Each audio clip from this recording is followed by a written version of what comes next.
Welcome back. Now, we turn our attention to one of the most important conversations shaping Africa's future, the transition to renewable energy and the circular economy. Namibia is playing host to the International Conference on Circular Economy, Renewable Energy and Green Hydrogen in Africa, taking place right here in Windhoek, and it's happened from the 21st up until the 22nd, which is today. Now, joining us to unpack the goals and impact of this major event are Dr. Butsanani Tacheba, Director of Science and Technology at SASSCAL, as well as Professor Dr. Habel Satyanarayana Nara from the University of Rostock. Gentlemen, good evening and welcome. Good evening. Good evening. Fresh from the conference, I appreciate it. Yes. Thank you so much. Well, Prof, just to start with you, from the perspective of, the main organizer, could you just briefly share and give us some background on what inspired the establishment of ISRA Africa and, what this third edition aims to achieve? Yeah. So when we started moving around in Africa with our different projects, so the first aim or first goal of every project is to do dissemination. And when we started looking for conferences where we can disseminate our knowledge and also what we have achieved in the projects within Africa, we just realized, or we quickly realized, that there have been only locally organized conferences within Africa, as a continent, and there was no movement between different countries. Yeah. And the interaction was also comparatively low when it comes to the science, technology, and industrial interactions. So this made us thought, or gave us a thought for us to say, okay, what do we do, or how do we make this? So this is the birth of the ISRA conference, where we said we need to do something, and we initiated the process of the conference. And for this, we are also happy, and also we thank our grant giver, the Federal Ministry of Research, Technology and Space, to support us with this initiative. And we are happy that we have been hosting it for the third edition in Namibia. So the first edition was in Ghana, second one in Togo, in the western part of Africa. And every year it moves around the continent Africa, chooses a different place. And the main aim of the conference is to bring different stakeholders, so which is academia, industries, also NGOs, technocrats, politicians, all of them, to create a kind of a network within the country as well as within the continent. Because when we want to grow, we can only grow together. And this is the global fact. And as the theme is circular economy, renewable energies and green hydrogen, we have been faced already with the climate change we see from day-to-day life. So that's why this topic plays a major role in mitigating the climate change and trying to bring the actors together and grow together. So that's the birth of the conference and also the story behind. Thank you so much. Well, Dr. Tacheba, talk to us about the role that SASSCAL, has played in this year's conference and also how it aligns with your broader regional goals. Yes, thank you. I think from a SASSCAL perspective, we mainly concern ourselves with the issues of climate change. So from an adaptive land management, we have mainly always focused on issues of climate adaptation. But of lately, we have also now started focusing on how best can we start getting to the space of climate mitigation, both with the view that we can then be able to facilitate climate resilience within the subcontinent. So we have been implementing a project that is centered around identifying potential production of green hydrogen. It was called the Green Hydrogen Atlas of Southern Africa. We also so happen to have a very strong partnership with our West African counterparts, commonly referred to as WASCAL. And within the same context, when we were doing the Green Hydrogen Atlas, it was both for West Africa and Southern Africa. Right. So that created an opportunity for us to start engaging in terms of data collection on the ground from a research perspective, using typical public structures to get information on the socio-economic aspects as well as on the biophysical aspects, and putting it together to model potential production of green hydrogen sites. That landed us in a better position now to initially then start implementing what was called the Joint Communique of Intent between the government of Namibia and the German government, out of which were born a collective of what are called pilot projects. Pilot projects are essentially where research has transcended from lab research to prototypes, and now is being piloted towards being scaled up. In that same context, we also started then discussing aspects of research within the space of renewable energies and green hydrogen. So cut the long story short, we then had a strong partnership with SASSCAL as well as Rostock University, with the view now to start rolling out the conference, the ISRA conference, which is a revolving conference which moves around, as Prof has already highlighted, with the view that just beyond West Africa, we can also be able to host it in Southern Africa. What really now triggered it to come Southern Africa, and also the theme that is being addressed, is the fact that Namibia has done quite a lot now in terms of moving in the space of green hydrogen and renewable energy. So we felt that it was best placed to be able to, like he says, to compare notes, to bring together different stakeholders, to bring together researchers and students who've been working in the space, and then have some kind of collective sharing of ideas with the view that we can then be able to spearhead and progress some of the best ideas going forward. So that is essentially how we came into the partnership. Thank you so much. Well, Prof. Nara, as you mentioned earlier, there's a variety of experts, of course, that have formed part of this conference, both from Africa and from Europe. But how important is this kind of, international collaboration for accelerating Africa's energy transition? Well, international collaboration plays a major role because when I was a student, I learned that think global, act local. So that means we need to have these actions. We need to act locally because we are locally available. But we need to also think about the global climate. Yeah, so that's why we need to think globally, but act locally. And to think globally, we need this kind of exchange platforms to understand how they have propagated the technology, or like how the technology got advanced, and how we can take advantage of this instead of reinventing the wheel from the beginning. So we can use the knowledge and then get updated. So it makes it easy, and also the transition to be at a speed or at a pace such that we can still save the planet. And this is the main reason the international collaboration is very important. Now, it's not only the European and African collaboration, also Asian African collaboration, also American and also African collaboration. So the conference has brought 28 countries from throughout the world. So some of them also represent Asian countries, and some of them represent also American part, as well as from the Middle East area. So we are trying to propagate and get all kinds of expertise into this conference. But the conference focus remains in Africa, with Africa, and for Africa.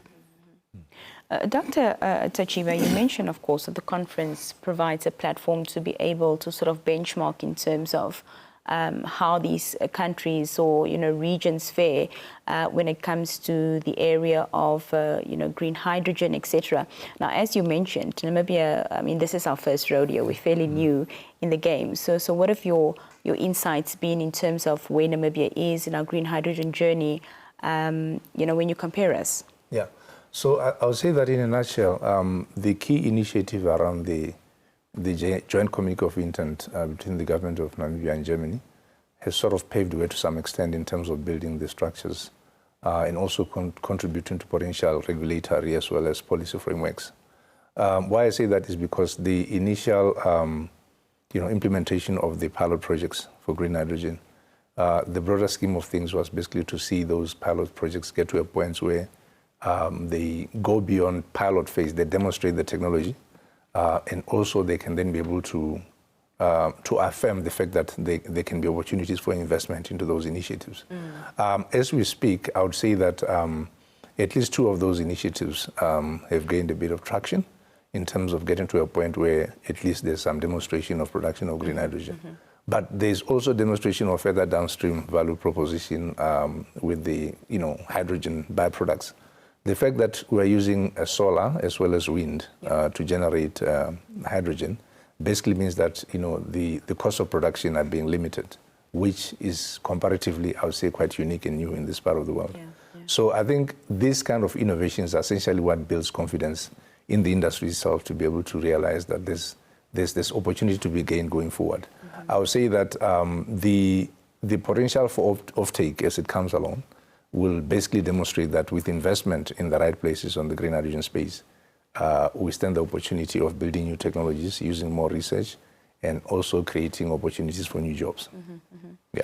One of the themes for ISRA 2025, Dr. Tachiba, is the circular economy. How can African nations begin to practically implement circular systems, especially in the area of waste management and resource recovery? Yes. So I always say that when it comes to circular economy, it's really about education and emphasizing on public understanding of the concept. I think you'd appreciate that we come from different cultural backgrounds, in which case when you talk about waste, people have got different approaches to waste.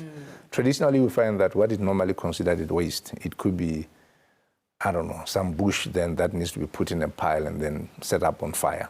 Obviously, we know what the impacts of those are. Commonly in rural areas, whenever or before the rainy season or before people start plowing, they would get the bushes and then pile them up and then burn them, just to clear the space. But I think the issues of infrastructure are quite critical in these modern day times. We are having a big issue with urbanization. And obviously with urbanization, you get migration and then you get a lot of people now coming into crowded spaces. Obviously, more and more waste gets generated. It's really essential about people understanding how to handle waste and how to make sure that waste can be turned into opportunities. So I think beyond that, with the right infrastructures in place, I think there's then a presentation of great opportunities of being able to segregate waste, especially within the urban and peri-urban areas, and then being able to process it to the extent that, like I said, it can bring value or it can be monetized. Then there's also a very interesting aspect because circular economy basically means that you can then be able to recycle almost everything. In which case then your production costs in most things will actually come down because then you are now starting to circulate. So I see opportunities in the space when the right infrastructures are in place, especially on waste movement, on waste management, but also with public understanding of how to handle waste. 100%. Professor Nara, back to the topic of green hydrogen, because it was such a main focus area for this year's conference. What opportunities do you believe that the technology of green hydrogen holds for African countries, and what progress have we made around it thus far? So maybe I start from the back. So coming to the progress, I think Africa is doing its best, what it can do in the form of renewable energies, as well as also for the motivation for the green hydrogen.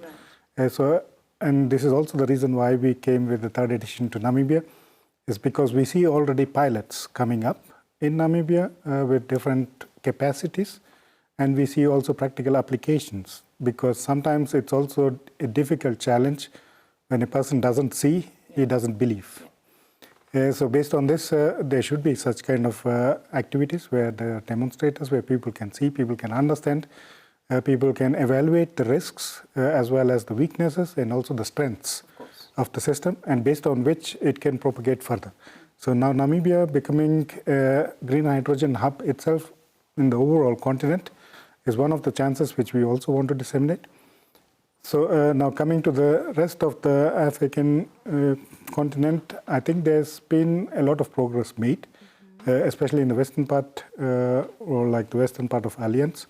They have even created a green hydrogen policy, which has been implemented. So there are other states which are following up the steps. So that means there is a progress which we see.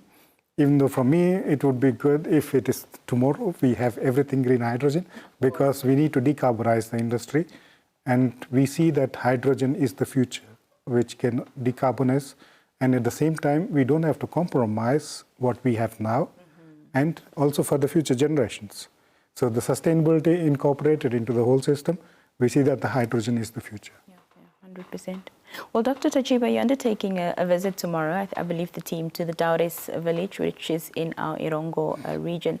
So talk to us about that, what will be happening there, and also what your thoughts are on the project, or what you know of it. Yes, in terms of, from a SASSCAL perspective, we were the key implementing partners of the project from its inception, obviously with the generous contribution from the Federal Ministry of Research, Technology and Space. As I said, the value proposition that was put on the table and what was intended has been progressed quite significantly. I would say that the project at Daures is pretty much well more than 95% complete. And then essentially what we anticipate to appreciate on the ground is the full infrastructure that has been put on the ground in terms of the buildings, in terms of the technology that has been brought in the place on location. And then also to appreciate from the developers themselves, what will it take for them to be able to complete the project. We have already appreciated that some of the components of the projects have been completed. The green schemes, which are part of the strategic element of it, have been completed. The solar PV infrastructure, which is state-of-the-art, has been completed. It's actually generating enough capacity for the whole site as we speak.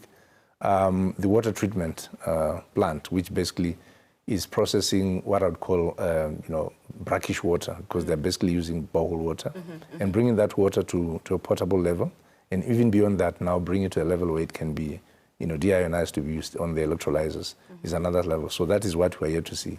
But I would say that what we anticipate to see tomorrow is the significant level of progress, to take stock and also to demonstrate that, the whole concept that, as I said, has moved from a prototype to a pilot plant is actually being demonstrated on the ground. That should build confidence in potential developers, not only in Namibia, but elsewhere, to really have aspirations of having similar initiatives, not only here. So from a SASSCAL perspective, our anticipation is that as we bring in the different parties through the ISRA conference, it should spark and create a linkage that, from research to commercialization is a value chain that we should start really thinking seriously about. Because in the process, you've got generation of new knowledge, you've got generation of new intellectual property, where then you can then be able to turn that into opportunities going forward. So the DRS Green Hydrogen project initiative tomorrow will just basically showcase that aspect, and we anticipate that it shall create the kind of traction that we want to see going forward. Yeah. Well, just lastly, as we round off our discussion, perhaps I'll start with you, Professor Nara. Talk to us about some of the key highlights from ISRA 2025. If any concrete outcomes or partnerships emerged from this year's conference. Yes, the first partnership is we just came with from the last session, so we just finalized the last session of the conference. So we are very happy because 28 countries have participated from the world. We still have a long way to go to get the 200. But still we are happy that we are at least in the third edition, we are even able to get 28 countries. So that's first of all a good achievement, which we see as a positive. And numerous interactions have been taking place, discussing on how the technology can be optimized, how it can be replicated in their individual countries. So that means they have been already clusterizing individual discussions, which have been observed in this conference. And I see that there's a future progress and everybody is motivated to do something within their country, but getting the knowledge from the global aspect. So this is what we see as a major achievement. Apart from this, I think we have done a good job with the organization, both SASSCAL as well as University of Rostock. In these 2 days, it was a tough days, 2 tough days, because we started at 8 o'clock in the morning, closed at 5 or 7 o'clock in the evening, and then also the evening organizations and everything else taken into consideration. I thank SASSCAL for supporting us, being the local host here and organizing everything for us. Fantastic. Thank you. Dr. Chachiba, from your side? Yes, I think from my side, I'll say that we are really grateful to the government of Namibia, specifically through the Ministry of Industries, Mines and Energy, where we got a lot of support through the Deputy Minister, who basically was able to come through and really kickstart the conference. That demonstrates that with the leadership, appreciating the efforts, there's opportunities now to build in the structures from a policy framework, from a regulatory framework. I think that is essentially where we're going with it. We also appreciated the participation of those that are tasked with the implementation of the appropriate regulatory framework for climate change, climate adaptation and mitigation, through the Ministry of Environment, Forestry and Tourism. So for us, like I said, it shows that there's opportunity to build into this initiative going forward. We certainly will be working with Rostock, with our West African counterparts, SASSCAL, to the next conference, but we still anticipate that the fact that it's revolving, it's not the last time we see it either in Namibia or in the region. So we still look forward to more. Yeah. Well, thank you so much to the both of you for your time this evening. It was lovely having you here. Thank you. Thank you so much, Linda. Well, we're going to take a very brief break, and when we come back, our conversations here on the Daily Roundup with Nina continues. Stay with us.